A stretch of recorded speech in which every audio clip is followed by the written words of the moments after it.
Ya espanta el mga residentes del Costa Este en Dirantes Aga, después que puede mira con el bien largo convoy del mga vehículo desde otro probinsya.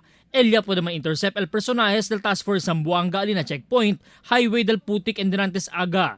Aparece que otra vez mga miembros estos del Moro National Liberation Front o MNLF que por akasegundo vez manada numero ya na bisita na syudad de Zamboanga. Asigun con el portavoz del Zamboanga City Police Office, Police Senior Inspector Ellen Galvez. No hay pa sila sabi si tiene propio koordinasyon el grupo del MNLF pero asigun con el cuantos miembros. Sila ya pasalang na syudad de Zamboanga y anda sila para na probinsya del Sulu. Siguiendo el palabra del presidente Rodrigo Duterte que él tiene plano, bisita con Nurmiswari quien grupo responsable na atake na syudad de Zamboanga del año 2013. Sabi kita na they are allowed actually para pasakikan natin.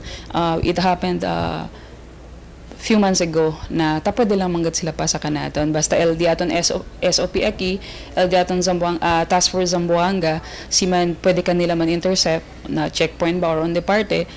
Pwede kita kanila man identify. Una-una kita ko sa man identify si Chene ba sila mga pusil or mga armas taliba. So if none, asa kita di verification, identification, and profiling. And then, asa kita hatod kanila para napantalan. Limitaw lang el informasyon tadali el mga membros del MNLF na media. Pero asigun kanila, tali sila na mas o menos 300 miyembro desde mga syudad y probinsya de Cotabato y Caraga Region. Kaya también asigun kanila abiso, kaya bawal sila mangkwento ng media. Desde alina checkpoint de Putik, kanila man escort el personal del Task Force Zamboanga para alina pantalan lokal.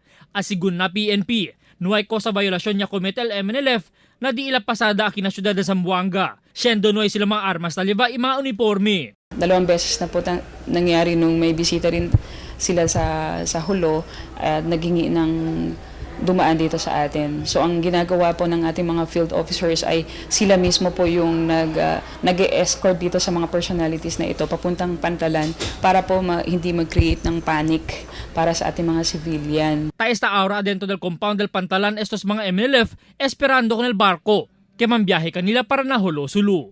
Albert Luna, Dateline Zamboanga.